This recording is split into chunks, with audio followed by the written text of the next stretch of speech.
Hello, everyone, and welcome back to the final show of the week here on the GSMC Fantasy Sports Podcast, brought to you as always by the GSMC Sports Network. My name is Christopher Shepard, your host here today. Thank you all for tuning in. Happy Friday to you all. And on this Friday afternoon, we got to get into the nitty-gritty before the weekend of fantasy football commences. Gonna go over my favorite starts and sits for the week. As you know, this is a list that I've compiled in terms of starts from my rankings throughout the week that I'm glad to present to you guys. And then, of course, we have to talk about some players that you might want to avoid for this week as well. And then we talk about big games with huge fantasy implications for you, not just in the NFL, but in college football as well, because week 13 in the college football season is going to get a little hectic. And then we conclude today's show by looking yet again to Sunday Night Football, a very interesting NFC matchup, and giving you some fantasy advice for that one in terms of starting and sitting certain players. But before we get into any of that fun stuff, I do want to remind you that if you wish to view more content such as this across many different shows throughout our networks here at GSMC, consider liking, following, and subscribing to the shows and the networks here. A lot of people doing a lot of great things for the network. It is greatly appreciated in return what you do for us. But if you do want to interact with the show a little bit more directly while we are live streaming our shows, consider making yourselves available to the Super Chat, Super Thanks, and Super Stickers features here on YouTube. You can do a lot of things to contribute and interact with the show.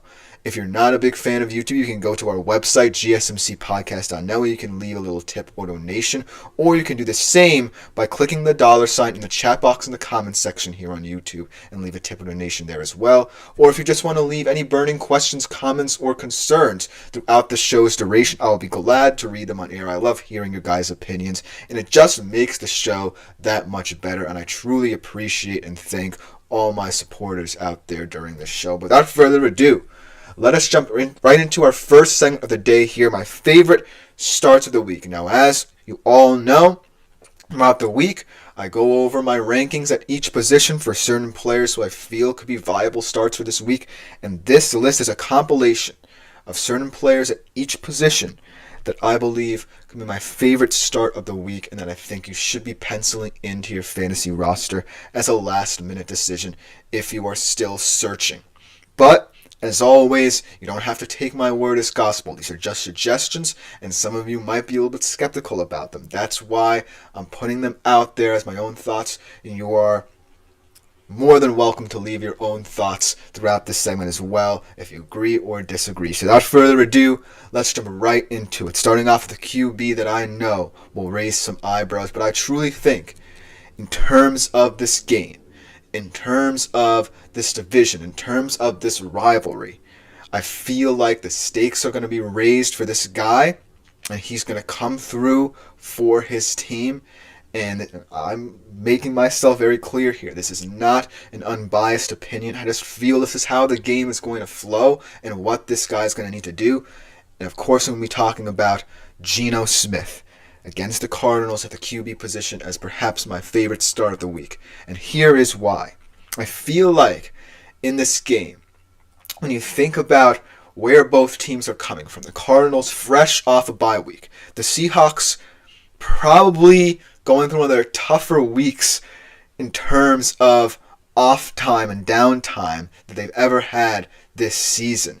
Powers out at their facilities, cold showers for all the players, and they just got back from playing a very tough physical game against another divisional opponent in San Francisco. So they might come into this one a little bit more bruised and battered than the Cardinals, who might look more fresh. But then again, when I think about the nature of this game, it's a divisional game, it's at Lumen Field, the crowd's going to be crazy, and I just feel like this kind of game calls for that shootout mentality. And I feel like, Kyler Murray could be the guy to make this game be a shootout just because of his electricity as a quarterback and the plays he can make. But I don't necessarily think the Cardinals have faced a QB that can be as efficient within his offense as Geno Smith. And what I really liked about that San Fran game is that a lot of small details that weren't clicking for Seattle over those past couple of weeks where they went on that losing streak started to click. The O-line's getting healthier. The defense finally has a vocal leader in linebacker Ernest Jones, who they just acquired over the deadline. This team is looking very threatening. But when I look at its leader, Geno Smith, I look at a guy who, when he's on, can be one of the more effective QBs in this league. And against the Cardinals defense that I feel like is a little bit overconfident coming into this one. And really trying to maintain their swagger that they've developed over these past couple of weeks. I think Geno can go in there and really show out with this offense that they have. If the O-line clicks and he's protected, look for him to make the right decisions. Look for him to try to go deep as well. There's a lot of versatility to his game, so that is why I'm picking Geno Smith as my QB to look out for this week. Now for my running back. How about Joe Mixon after another great game as a Houston Texan last week against the Cowboys, perhaps the best player in that offense during that game, and perhaps their best player, period, when it comes to the offensive side of the football this season. And going up against a physical Titans defense, as you know, has kind of lost a lot of its luster ever since L'Jarius Sneed went down, and their big guys up front, Harold Landry and Jeffrey Simmons, haven't been able to get us home as much, and they've allowed a lot more points over these past couple of weeks. I still think that Joe Mixon needs to be the guy for the Houston Texans, because when I look at this team, I see a team that, even with Nico Collins back in the fold, I feel like CJ Stroud is just playing a little bit too much within himself, and he needs Joe Mixon to kind of relax and compose himself a little bit.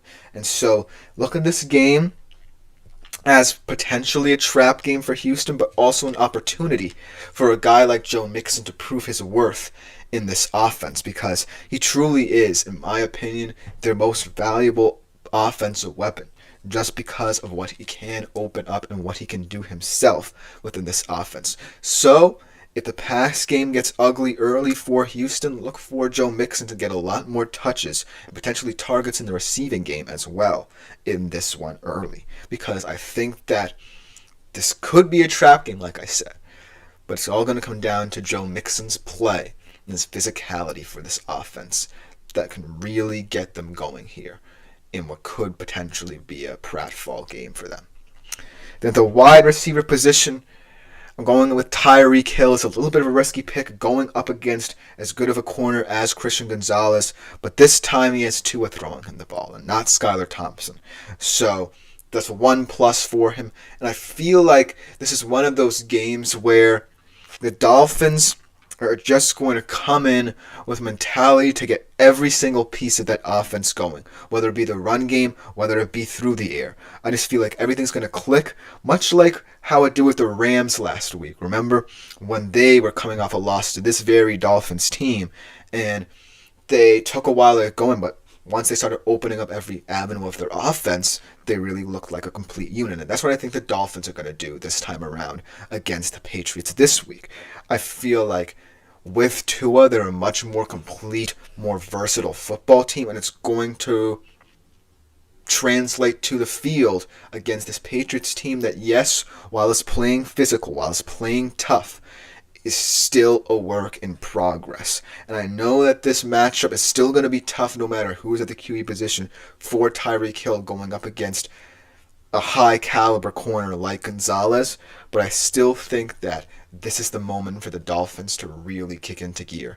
If they really want to make this playoff push, this is the game where they're going to do it. And Tyreek Hill is going to be a huge factor in this one for them as well. So look for him to be a player you should pencil in for your fantasy roster this week. And then the tight end position, I just love this one because it's been a long time coming for this guy, and I feel like this is the perfect game for him to get right yet again for Minnesota. TJ Hawkinson hasn't really looked like himself that much ever since his return from an almost year-long recovery from that scary ACL injury last year. But I feel like this is a perfect moment in a divisional game with potentially not as much at stake for Minnesota, but still kind of a game of pride, per se, in the NFC North, wanting to beat the Bears.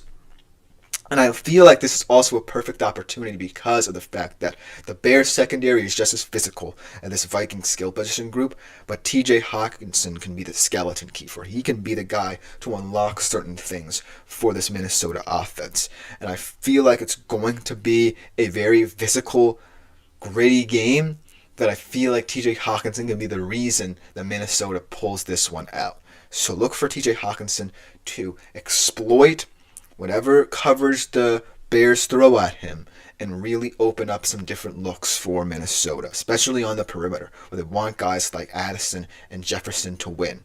So look for TJ Hawkinson to really be a focal point in this one. And then last but not least, the defense. Gotta go with the Bucs here. The Giants have just had a very crazy week. Just released Daniel Jones, of all things, and they're rocking with Tommy DeVito in this one. The Bucs, though, fresh off a bye, and they're not going to be overawed by any situation. They have one of the easiest schedules to close out the year, and they're very much still in the thick of the NFC South race. And so they're going to prove that this is a team primed and ready to go for the second half of the season to vault them back into at least NFC South contendency. But I feel like, with this schedule, this is the perfect get-right game for a defense that, we've been waiting to see really dominate certain games, but hasn't necessarily put all the pieces together. A lot of injuries have occurred with this defensive roster, but I still think it's one of, when fully healthy, the most fearsome defenses in the entire National Football League, and they're going to prove it in Tommy DeVito's first game back as a New York Giant. It's going to be a rough one for him. So all these starts, I think the Bucs can be the best one. But let me review them all. At QB, a risky one in Geno Smith, running back Joe Mixon, wide receiver Tyreek Hill, tight end TJ Hawkinson, and the defense of the Tampa Bay Buccaneers. But let me know what you think in the comments, because coming up next, we're going to have to look at some uglier options for this week. The sits, the guys you might want to avoid. We're going to be right back after this short break with that segment. I feel like I'm losing my mind. Is everybody in the world blind? Please, Lord, give me a sign, a sign. I feel like I'm losing my mind. Is everybody in the world blind? Please, Lord, give me a sign, a sign. I wanna be the greatest. Everybody on the fake shit. I look around and feel like everybody is the fakest. I make this every day and I'm impatient, hoping one day I blow up from the basement. Statement, the top is so vacant. I don't hear shit that I think is amazing. Waiting for my day when I'm playing sold out shows for 1,000 faces. Hey, give me that crown, get in my way and to be put down. It ain't your place, all this my town. If I want that shit, then I'll get it right now. I'm losing it, the noose it fits. I'm losing shit, a stupid myth. You choose to live or choose to dip. You choose to fight or lose your grip and lose a gift. I feel like I'm losing my mind. Is everybody in the world blind?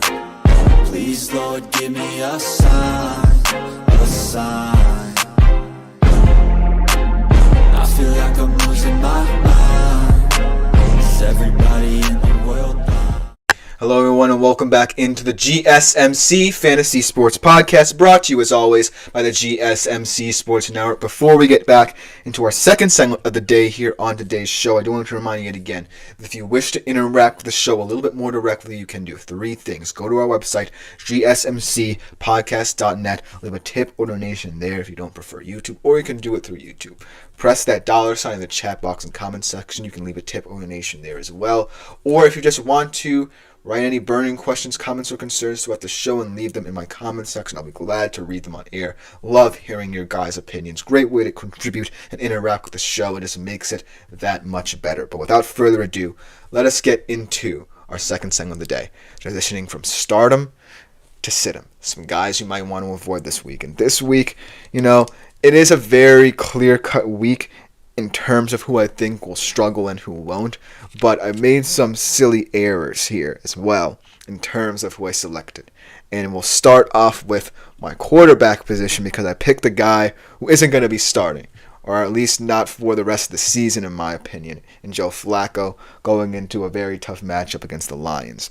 And now I'm kind of scrambling to figure out, well, which quarterback might struggle this week. Well, the answer is several could, including the player who kind of usurped him as Almighty Finesse enters the chat. Welcome to you, my man. Anthony Richardson could struggle in that game, even though the Lions' defense is getting more and more decimated each week with the loss of Alex Anzalone. I still think he's going to have a rough go of it. You can say that Caleb Williams is going into a very tough divisional matchup against the Vikings defense. As Almighty Finesse said, Shador is a giant.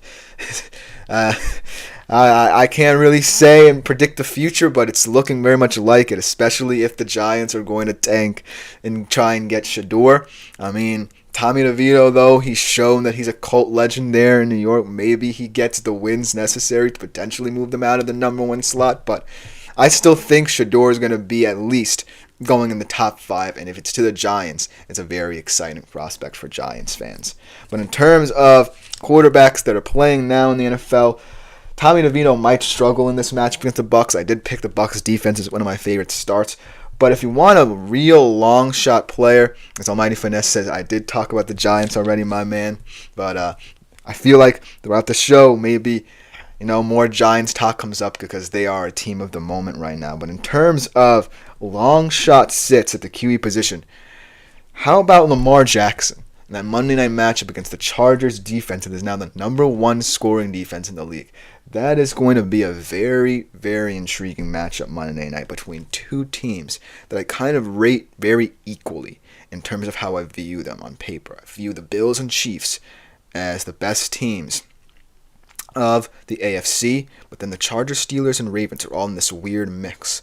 And this game could determine that, as Almighty Finesse also mentions. Should he start DJ Moore or Jawan Jennings? Well, I feel like the answer should be Jennings just because I like him as a late down back and a late down receiver and red zone receiver for the Niners, but I don't really know who's going to play quarterback for the San Francisco 49ers. Brock Purdy expects to play, but if not, then who knows what that QB situation will look like. Whereas DJ Moore, again, this is going to be a very tough test for this Bears offense against one of the better defenses in the NFL in terms of coverage and how they disguise certain things. Brian Flores has been very masterful in that. However, I do think that if Purdy plays, Jawan Jennings' upside is much more elevated in that regard than DJ Moore. So I would go with Jawan Jennings, but monitor that situation with Purdy, because if he doesn't play, then it's a whole different ballgame there. As Almighty Finesse says, if DJ Moore goes off, I'm never coming back to this channel. Well, it's up to you, man. If I'm wrong, then you do you, my friend. But it is what it is, and it's just my opinion from how I view these matchups. But in terms of going back to my sits at the running back position, I think Josh Jacobs is a guy who might struggle in that 49ers-Packers matchup. And I feel like, the 49ers defense, yeah, they not look the same throughout the season. Bosa might not play in this one. But I feel like, in this matchup, the Packers are really looking for vengeance here. I feel like Jordan Love's going to want to go into attack mode right from the opening kickoff and distribute the wealth to all of his fascinating receivers that he has at disposal. And to that point, Josh Jacobs' touches might diminish a little bit, just because I feel like it's going to be that kind of game. If, Purdy doesn't play, the Packers are really going to be foaming at the mouth during this one. However, if Purdy does play, they really want to prove that NFC divisional round game last year could have really gone either way, and they were right there to win it, but they couldn't put it together. This year, they're going to want to do it differently, and it could be to the detriment of one of their best players in Josh Jacobs, just because I feel like, in these kind of matchups, the Packers are really going to look to show what Jordan Love can really do on the offensive side of the football. Yeah, he's thrown a lot of picks this season, but he's still the guy that they believe can really show up for them in big moments. And in this game, if he's going mano a mano with Purdy, he's really going to want to bring out his best. And I feel like he will. But then again, someone has to suffer in that offense in terms of touches and target share and what have you. So I feel like it's going to be Josh Jacobs in this one. Then the wide receiver position, it feels a little simple to say this, but I'm sorry, Malik Neighbors fans. I mean, what a rough kind of week it was for Malik Neighbors, from, hearing that his starting quarterback was going to be benched in favor of a guy who many people thought was QB3. And, there was a whole conversation about, well, if the Giants are going to bench Daniel Jones, then why isn't Drew Lock, who's presumably the QB2, starting instead of DeVito? But that's kind of a digression point there. But then, after the release of Daniel Jones, now you're stuck with both DeVito and Lock. So if you're Malik Neighbors, you're really in a frustrating place. And against the Buccaneers defense that's going to be as fresh as ever, like I said, coming after that bye, I really don't see that much hope for Malik Neighbors anymore in that offense. And it's frustrating if you're a Giants fan, because he is the guy who will define this franchise over the next decade or so, because he's that generational of a player for them. He means so much to them. But, if this means a higher draft pick, if this means, like Almighty Finesse suggested, a Shador Sanders or even a Cam Ward, if you go down that route, then there could be excitement again. So maybe, the rest of the season for Malik Neighbors is going to be rough, but this could be even better for fantasy managers down the road, especially perhaps Dynasty League managers down the road, should that mean a better quarterback for the future of the New York Giants. So right now, it's not looking good for Neighbors, but down the road, it could be looking like on the up and up again. Then the tight end position, this one, I'm not necessarily certain many of you have him on your roster, but he is someone who I was kind of excited to see do well in that Munich game against the Giants. Ja'Tavion Sanders, I feel like he's someone who just has not been able to get going for whatever reason in this Panthers offense. And against the Chiefs, it's not necessarily like the Panthers have much of a chance against this roster, although I did say Chuba Hubbard could be a viable option for you in fantasy in terms of that matchup. But for Ja'Tavion Sanders, it's just been a really, really bizarre year. I mean, for the Panthers as a whole as well, even in this kind of rejuvenation period, when they've been winning football games, albeit against lesser competition, it hasn't really been pretty for Ja'Tavion Sanders until that game in Munich when he had those 2 touchdowns. But, what I'm going to be looking for in this matchup, if anything, for the Panthers, is how they establish certain aspects of their offense. Because if, Ja'Tavion Sanders shows up in this game, that's a big positive, because it proves that you're not just too reliant on Hubbard and Leggett in this offense. If you're Bryce Young and Dave Canales, you're reliant on more than the sum of this offense's parts right now, and you're really willing to open up the playbook to other players. And now potentially with Jonathan Brooks in the fold, you're really starting to look like you can put the pieces of the puzzle together there in Carolina to build this offense to what it wants to be. And so Ja'Tavion Sanders potentially this week might go off, because the Chiefs aren't necessarily that good on defense as they may appear, and there certainly are aspects of the Panthers game that could exploit that, but it's all going to come down to, what they want to focus on in their offensive game plan in this one, a game that's going to be very tough for them. So this one kind of feels like it could go either way, and Ja'Tavion Sanders could be a pleasant surprise, but I'm leaning more on the side of caution with him just because I don't know how this Panthers offense is going to look because of all these new pieces that could be exciting for them in this formula. And so that's why I feel like he's going to be a sit here at the tight end position. And then last but not least, I picked 2 defense and special teams units, and it's no surprise that it's going to be both Arizona and Seattle. I'm really, really hyper-focused on this game being a shootout. I could be completely wrong because both of these defenses have so many positive aspects to them. Seattle coming off its best defensive performance of the season, and the Cardinals over the past 3 weeks before their bye really rounding into form on that side of the football as well. But it just feels like this is one of those games, as Andre, my friend, enters the chat. How are you, my friend? Been a long time.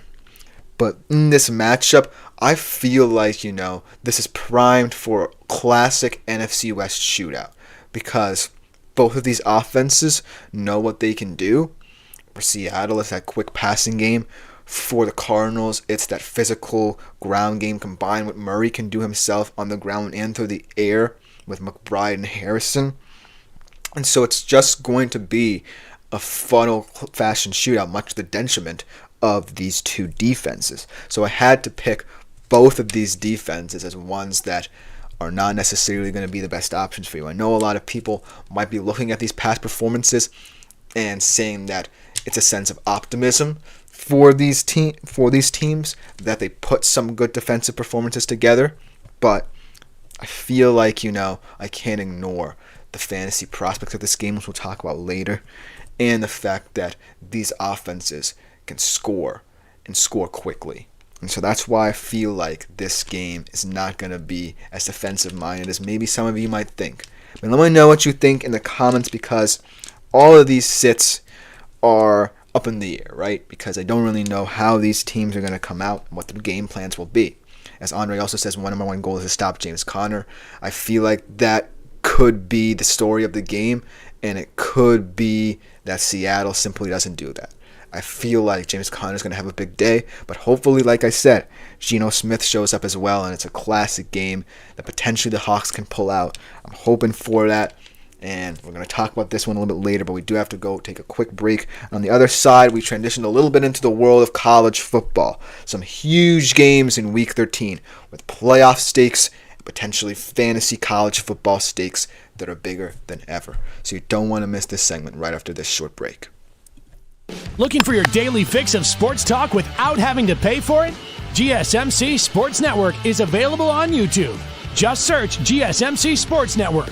Get your fix of daily sports talk shows on YouTube, absolutely free. NFL, college football, NBA, MLB, MMA, UFC, fantasy football, and so much more. GSMC Sports Network has shows running all day long, with new sports shows starting every 2 hours. Just like on your favorite cable sports channel, except GSMC Sports Network is absolutely free. Just search. Hello, everyone, and welcome back into the GSMC Fantasy Sports Podcast, brought to you as always by the GSMC Sports Network. And for our third segment of the day, we're taking a little bit of a break from talking fantasy football in terms of the NFL and now transitioning into the college football portion of the show. Always love talking about it, and this week is no different, because Week 13 of the college football season is going to determine a lot. It's going to determine some outcomes in certain races around the Big 10, potentially the Big 12. And there are just going to be some good old-fashioned fun games that might not mean anything, but still could be exciting from a fantasy college football perspective. So if you are a fantasy college football segment, or enthusiast, or player, or even just a casual fan, and you might want to be interested in it next year, this segment is for you, because this week is all about the big matchups. So without further ado, let's talk about them, starting off with a big one in the Big 10. Easiest game to start off with, looking at it from a real-life and fantasy perspective, Indiana, Ohio State. The loser of this one, most likely out of the CFP, potentially, maybe the CFP committee, if Indiana doesn't lose by that much, keeps them in, but it certainly looks like the loser of this one could be out of the CFP race entirely, and the winner all but clinches a spot in the Big Ten Conference Championship game. But I want to take a moment and acknowledge the difference, but the similarities of these two quarterbacks in this game. Because I said, my number one note for this game, that this is a battle of underrated QBs. For Indiana's, let's talk about Curtis Rourke a little bit. Weird season for him, but he's been one of the more efficient quarterbacks in the country, been at the top of many lists in terms of QBR, in terms of touchdown-interception ratio, and most importantly, he has been winning football games for them. Yes, he's had a couple injuries that he's been worried about throughout the season, that thumb that I think kept him out of their game before Michigan, who I'm forgetting who was against, but ultimately, the big thing with him is that he's been distributing the football at a very effective level, and he hasn't been turning it over. This is a tough Ohio State defense, perhaps one of the best defenses in the Big Ten in the country. You have guys like Jack Sawyer, JT Tuimoloau, who's most likely going to be a first-round draft pick. You have so many different players, Caleb Downs in the secondary, who are really fearsome and vaunted at their positions. And so if you're Curtis Rourke, you're going to want to do your best to rely on your running mate in the backfield and Justice Ellison and the receivers that they can down the catch. And then let's talk about Will Howard, because he's also just as critical in this game. Because as good as he's been this year, a lot of my worries about him, knowing him from when he was still in the Big 12 with Kansas State, is that in big moments, he's prone to make some mistakes. And so that's what I feel like a lot of fantasy players have been waiting for, is Will Howard to potentially make that mistake. And Indiana, for as much of an underdog as they are, is going to rely on this defense, who aren't a big defense. They aren't really a fast defense by any means, but they are opportunistic, gritty one, with a lot of transfers brought in by Kurt Cignetti from JMU, who can get after you. You got guys like Mikhail Kamara, Aiden Fisher at the linebacker level, D'Angelo Pons in the secondary, who's gone up against, might I add, Jeremiah Smith in practice in high school since they went there together. But it's all going to come down to how these two quarterbacks rely on their weapons. Indiana might not have as many weapons, but I feel like Curtis Rourke, if he can remain calm, can understand the situation enough that he keeps this offense in safety in terms of keeping the ball out of Ohio State's hands. And on the Ohio State side of things, Will Howard just can't make that one mistake that could lead to the season going off the rails for Ohio State. And if that happens, then I think Ohio State should win this game comfortably. But Indiana have gotten to this point for a reason. They're a team that I feel can hang tough in any game that they face. And so that's why I feel like if Curtis Rourke, like I said, relies on his weapons and relies that he can be effective himself, this game can be close. But I think Ohio State's got it just because they feel like the more complete, superior team right now. And as long as Will Howard keeps the ball safe, then they should win this game comfortably. But there's always that seed of doubt that I have to talk to you about, because he is someone who, like I said, is prone to mistakes. And we've seen it already this season, so I have to mention it. But look for Ohio State to want to get out to an early lead here and protect it. Then let's talk about a game not as meaningful in the SEC, but still a very, very fun matchup, because these two teams vary stylistic differences. And my top note here about Vanderbilt going up against LSU. LSU are the 9.5-point favorites in this one, but from how they play throughout the season, Vanderbilt can pull this one off. And I feel like, the underrated star of the year has to go to Diego Pavia for how he's led this Vanderbilt Commodores offense, how he's led them to bowl eligibility, how he's pulled off certain upsets, how he's been in games against tough opponents like Texas this year, and giving them the chance to compete in a very tough logjam of the SEC. And the fact that he's done it through this hybrid option spread style is just really fun to watch. And he's really been perhaps my favorite fantasy college football player to talk about, just because of what he brings to this team. On the LSU side of things, it's more about efficiency than anything. Garrett Nussmeier, a lot of teams haven't really faced a efficient quarterback like a Garrett Nussmeier. He's had his struggles this season, but he's actually looked in certain moments like one of the more pro-ready quarterbacks in college football. And it's interesting because I read an article before coming on air about Garrett Nussmeier and how NFL scouts view him now. And they're saying that he should wait a year, and it feels pretty apt because Garrett Nussmeier is such a loyal player to LSU, but he still is someone who has all the traits, in my opinion, to be an effective NFL QB. for whichever draft he goes in. So look for this game to be a battle of stylistic differences.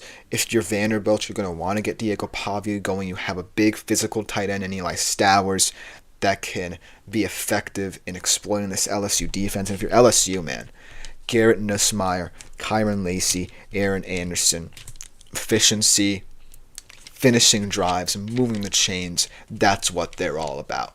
And so this game, while, like I said, isn't necessarily important to either of these teams, still is going to be a fun one to watch just in your college football weekend tomorrow, because of the fact that these two teams could not be more drastically different in terms of style of play. Now let's talk about another kind of stylistically different game than many others this week, and perhaps the most important game in this rivalry since, like I said, the World War II era.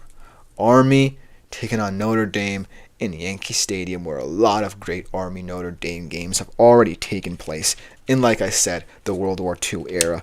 But again, another kind of stylistic differences, but a lot more similarities than you think between these two offenses. Because when I look at Army, right, Bryson Daly, like I said, if he's fully healthy, he can really operate this Black Knights offense in a way that's different from what Notre Dame saw out of Navy a couple weeks ago. And if you can't control his style of things, where he's not throwing as much but can still move the chains with a pass, then that could spell trouble for this Notre Dame defense, even though they have become one of the best in the country. And then on the Notre Dame side of things, it's going to be all about how well Riley Leonard plays effectively in this one, because he has been more known for his style of play through the run game than, his passing prowess. But I feel like over the past couple of weeks, he has been more effective in terms of the pass. But this game could also very much be about their two backs, Darian Price and Jeremiah Lowe, because they were very effective in that game against Navy. And this could be a battle of possession too. If Army somehow finds themselves with a lot more possession than Notre Dame, then they could potentially win this football game.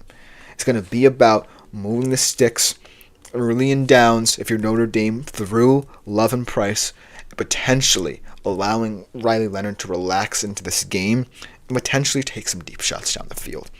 But your goal if you're Notre Dame is to not let the different flow of this Army offense affect you, because this is a different animal entirely than what you saw from Navy. But I feel like Notre Dame is just looking like the more well-rounded team now. Leonard is really settling in this season, and he's relying on Love and Price to a certain effect. They're kind of reminding me of Ohio State light in that they bring in a transfer quarterback who's not necessarily, as a high-profile name that you could have gotten, and then you rely on these two running backs who can be really effective when they're on, and you really allow these quarterbacks to really settle into the system and learn it, and now they're paying it off. And so that's what I feel like Notre Dame can do in this one. And I feel like, Army has too many questions about Bryson Daly right now. And if they can't solve them, this could be another rough day for a triple option offense against Notre Dame. But I feel like, it's going to come down to which of these offenses can retain the ball. And I feel like both of them can be effective in that, and that's why it could be exciting from a fantasy perspective. And the last one definitely could be very exciting from a fantasy perspective. Colorado facing a rejuvenated Kansas team. And this one could be a weird one. This could be a potential upset brewing in Kansas. Colorado, of course, we already know the talent. They have one of the deepest wide receiver cores in the nation. They have one of the best quarterbacks in the nation. Almighty Finesse might be watching this one in the future. But then you look at Kansas, right?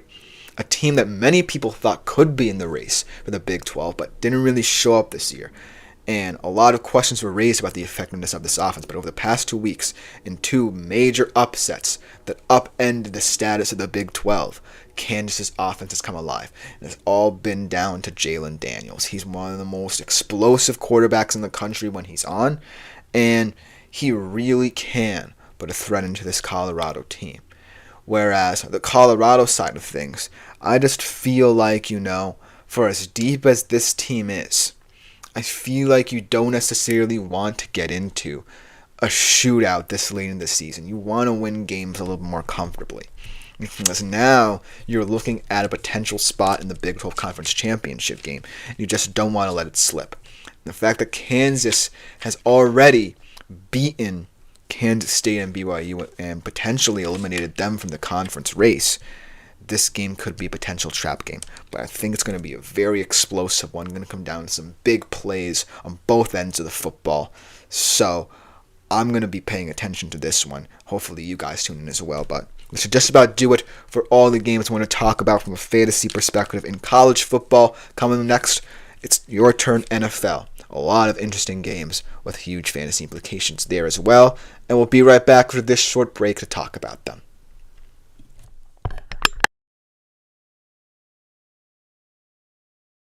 For the best and latest podcasts available anywhere, go to the podcast app on your cell phone and type in GSMC to access free content-rich podcasts on health and wellness, book reviews, sports, entertainment, relationships, social media, movies, technology, finance, and even weird news. Subscribe and download the GSMC Podcast Network's family of shows, available everywhere.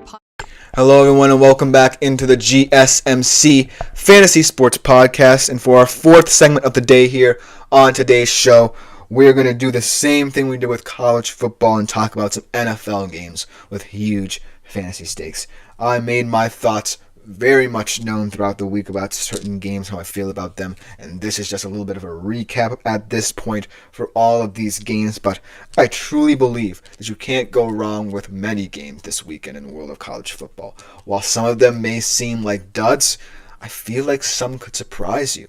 I've been talking about a couple of those sleeper games. They're not going to find their way onto this list, but ultimately, these four games I'm very excited to break down and analyze from a fantasy standpoint. So without further ado, let's do just that for our fourth segment of the day here, starting off with a game you should all know by now I'm really excited about, a little bit nervous and anxious about as a Seahawks fan, but Cardinals Seahawks. This could be the best fantasy game of the weekend, and I'm not joking in this regard.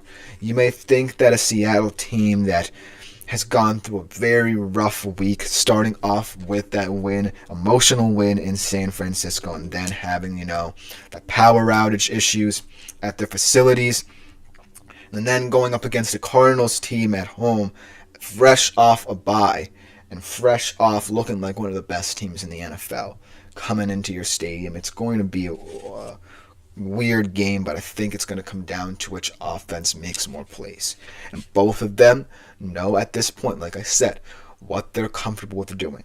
For Seattle, it's about getting Geno into that groove, getting the ball out of his hands, maybe trying to find some space in the run game to break off some nice runs to keep that time of possession on their side. And for the Cardinals, it's also about maintaining their run game, getting James Conner and Benson going, and that opens up a lot of passing opportunities downfield for Kyler Murray, who's going to be not afraid to do that. He's going to take the shots down the field, like I said. And so, look for this game to be potentially an instant NFC West classic that could determine as well who comes out on top in this division. So that's why this game is number one in my mind when you're looking for some fantasy options. And then, for the second game that I want to talk about, this one, it could depend on a lot of things, right? Because both of these teams have had some injury issues, and certain players not might play. But I still think it's going to live up to the hype. Because, again, this is a rematch of a playoff game last year. The Packers are going to want to be in vengeful mode. And the 49ers, they are reeling right now. But they're still a team with all the pieces to go on a run, unlike any other in the NFL. So that's why I feel like the 49ers-Packers game is going to be an interesting one. And I put tactical slugfest as my big note here, because I feel like no matter what, both of these coaches are going to try to outthink each other, because they are very much tacticians, Matt LaFleur and Kyle Shanahan. For the Packers, I feel like if you're Matt LaFleur, you're going to want to find a way to get Jordan Love in a rhythm early. And if you're Shanahan, you're going to want to get the ball into the hands of McCaffrey, make him a difference maker in the red zone. Try and figure out what works down there, because that's been their issue. They haven't been able to put games away because they haven't been effective enough in the red zone. So you got to find a way in the red zone, if you're 49ers, to put the ball in the end zone. And if you're the Packers, you just got to worry about not turning the ball over. And it's going to be risky, because I do feel like this is going to be a big day, a big test for Jordan Love. But I still think, it's what they're going to do. It's how they're going to attack this defense and try and put up as many points as possible and try and get that win to avenge their loss last season. So this game, could go either way. Especially, if Purdy doesn't play, which is still in play as well. But I still think, both teams have enough weapons to make this a very interesting proposition from a fantasy standpoint, no matter who's out there on the field. So I feel like, this has the potential to really be a game that I can sink my teeth into if I'm a fantasy football manager and say, okay, I know who I want to start from this one just because of these two coaches and how they'll play down the stretch in this one. So look for this game to be one of those games you're going to want to monitor and keep your attention on this weekend. Then the third game is where we get a little bit trap gamey here, and I'm giving one of these teams the benefit of the doubt because, like I said, their defense, as much as I like it, has been struggling these past couple of games. They lost a key piece of their secondary, like I mentioned, and it's been affecting the entirety of this defense, but it's still one that can become kind of trap gaming in that this Houston Texans offense hasn't really convinced me outside of what they can do with Joe Mixon. So this Titans-Texans game is really interesting. And I said that Stroud's struggles could continue, and some pundits might be thinking otherwise, but I think this is going to be one of those games where, again, the Texans should win it comfortably, but something along the way, whether it be offensive line issues, whether it be stagnancy in the red zone, or something to do with their defense perhaps, even though that side of the football seems just fine. I just feel like this Texans team is a little bit of a mirage, right? We can't really figure them out. And so this Titans team, for as weird as they are on both sides of the football, the offense, as inept as an offense can be in the NFL outside of the occasional big play from Will Levis.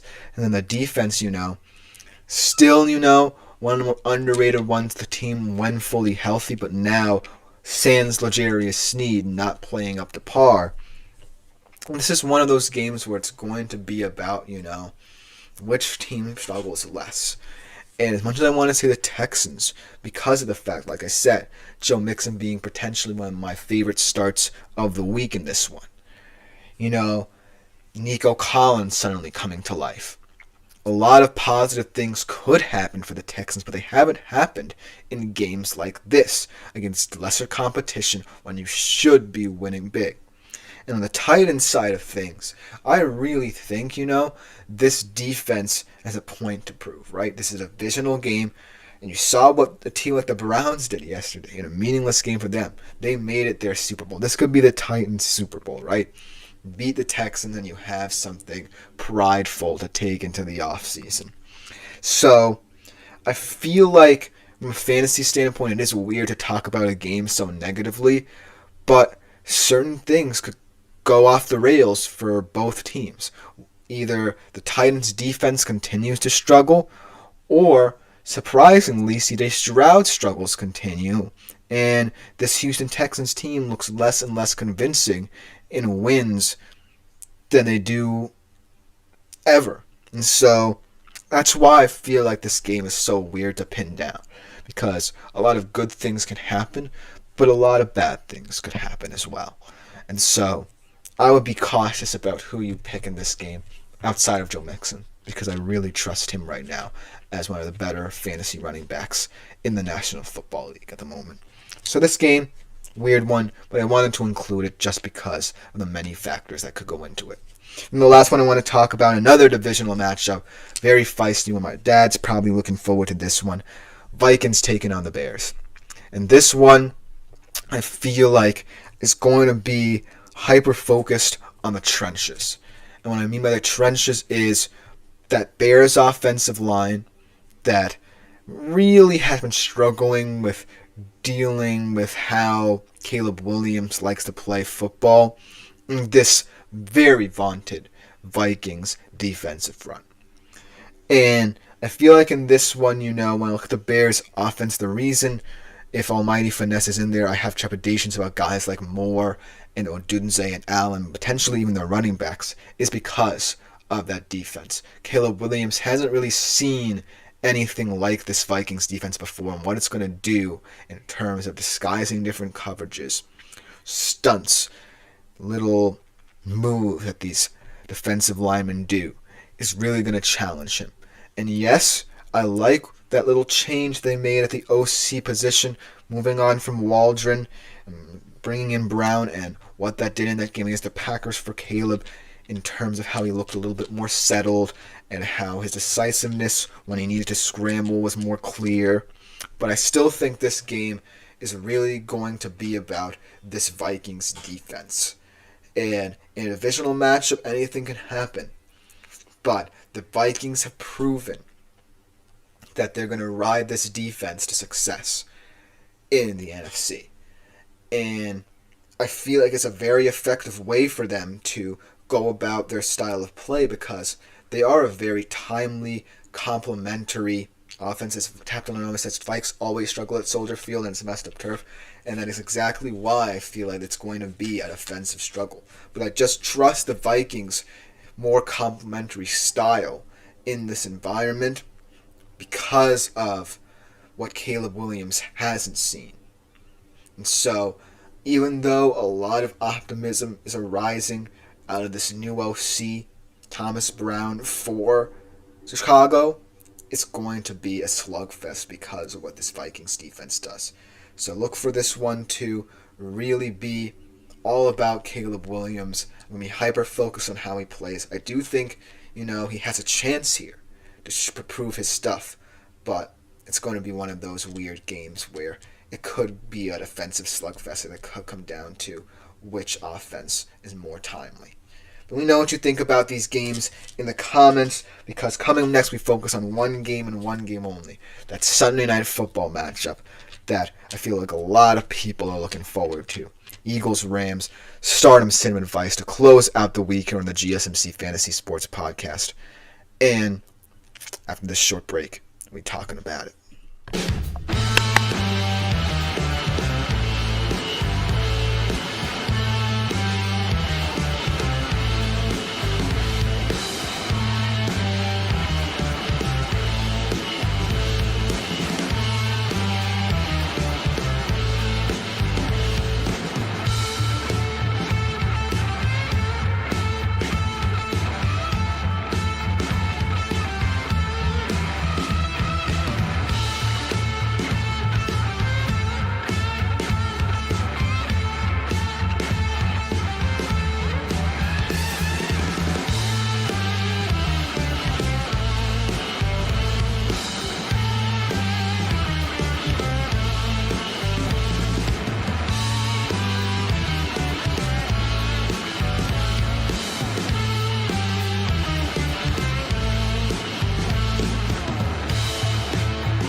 Hello everyone and welcome back to our final segment of the day and the week here on the GSMC Fantasy Sports Podcast. And again, we return to that really interesting Sunday Night Football matchup that's going to take place between the Eagles and the Rams. Particularly looking at it from a fantasy standpoint now, because yesterday, purely from a betting perspective, we look at this one. And this one is full of fantasy potential for both teams because we know the talent that is there on both rosters. It's just a matter of who you feel comfortable selecting But hopefully this start 'em sit 'em segment that I present to you today really helps you determine if you have any players at stake in this game who could be the difference for you this week, because it's going to be the last game that many people are going to pay attention to this week. And I feel like we're going to have to start off with the Eagles here because they feel like the team with all the momentum coming into this game. They look like the team that is really going to be the challenge to the Detroit Lions down the road. We get the playoffs, and it's all coming down to their complementary style of football through the effectiveness of their offensive weapons and the timeliness of a defense that's starting to round into form here. Let's start off with the offensive side of the football with a must start, I feel like, at this point in the season because of the way he's really settled into this offense. Jalen Hurts. I feel like Jalen Hurts is an immediate start at this position. And when I look at it, I just feel like, even though there's going to be skepticism about this little run that he's had because of the fact that he's prone to make mistakes, he still is someone who I trust in terms of just playing within this offense, playing within himself, because we know that more and more skepticism has gone out to the offensive play callers, particularly Nick Sirianni for this team. But Jalen Hurts has been really stepping up as someone who's having more say in how this offense operates. And so with that level of confidence in himself and the other players in this offense, I feel like, Jalen Hurts just has to, at this point in the season, be an immediate starter in your minds. And so, with that, you got to go with Saquon as well, because they're kind of a pair right now. They're kind of one of the best tandems in the NFL right now. And I just feel like, a lot of people might be skeptical to see when they falter, and they might be penciling in this game against the Rams defense is really starting to ramp it up a little bit as the game where both of these guys finally give up the ghost a little bit. It's just because of the fact that right now I don't feel anyone's really stopping them. They've found their groove together. Saquon's really settled in, more than settled in his new home in Philly. And they're just going to prove it, because that's what good teams do. Against these tougher opponents, how you show up matters, and the Eagles have already proven. They've done it once against the Commanders, and now they can potentially do it again against the Rams. And not for nothing, I feel like this Rams team is just too weird at the moment to handle two players like this. So they're immediate starts. In terms of the sit-em department for these Eagles, and not many players jump out as potential sits here, but I do want to mention one because he's been a guy who's had an up and down season, a lot of peaks and valleys, and that is Dallas Goedert. Dallas Goedert is someone who I feel like is among that tier of tight ends where you never really know their effectiveness. It's potentially like a tier 3, tier 4 guy, but in certain games they can shine for you. But this week, it just feels like a weird matchup for him, right? This feels like when all of these weapons for the Eagles are playing well and coalescing, someone has to suffer. It's always the same that I'll present to you when you are kind of looking at these teams with so many weapons and you're having trouble trying to decide who's going to be on your bench. Dallas Goedert just feels like one of those guys who's going to suffer week in, week out based off of the talent of this team. And so, against a Rams defense who, might be playing a little bit more man coverage, he's going to have to, try and overcome what these looks are, but I don't necessarily see him doing just that because I'm going to be hyper-focused on what Jalen Hurts and Saquon can do in this game and how effective they are going to be. And so that's why I feel like he is going to not necessarily be as big a factor. As Tap to Learn also says, what do you think of Hurts over 225 passing yards?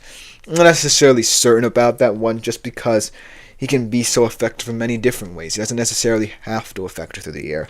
But I feel like there are going to be a lot of opportunities to test this Rams secondary as he's going to be trying to find that deep shot down the field to guys like Brown and Smith. But I think that for this game, it's just going to come down to how much of the ball Saquon sees as well, and how he factors into perhaps the receiving game as well.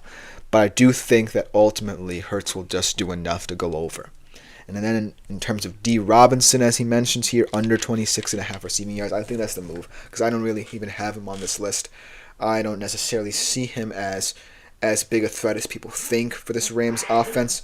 And it's a perfect segue into talking about this Rams offense that really can be so multiversatile. Starting off with Matthew Stafford, though, I don't necessarily think this is going to be his day. I think he's going to be a player you're going to have to avoid this week.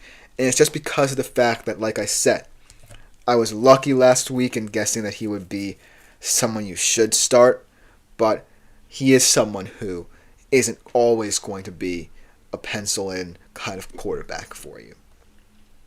He is someone who has those high highs, like he did against the Pats last week, but then has the lowest of lows in games that you're really wondering where has he even gone.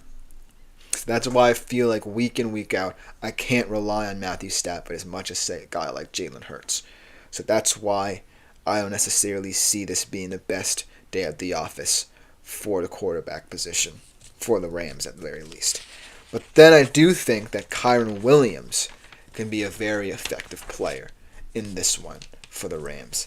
He kind of quieted down after, that consecutive touchdown streak, but I do feel like this is a game where if they want to keep it close, they're going to have to make it about time of possession, because I do think, that this Eagles offense, as much as Saquon's going to play a big role, wants to take that deep shot. Jalen Hurts is going to feel that way too.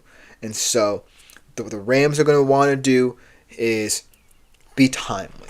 And being timely involves getting a guy like Kyren Williams going, especially on early downs, because he's a very physical back, and he can break off a couple runs as well. So look for him to use his versatility early in this game to both A, make sure that the Rams maintain possession, and B, try and put some points on the board. As Tap to Learn acknowledges, the Eagles' defense has been incredible. And so I feel like you have to find one aspect of your offense that you feel can attack this Eagles defense effectively enough to maintain possession and put some points on the board, like I said. But then in terms of the receivers, I feel like the receivers in this game are going to be a huge focal point, because I think that the Eagles secondary is one that is really opportunistic, and I compare them to a defense like the Packers where takeaways are their MO.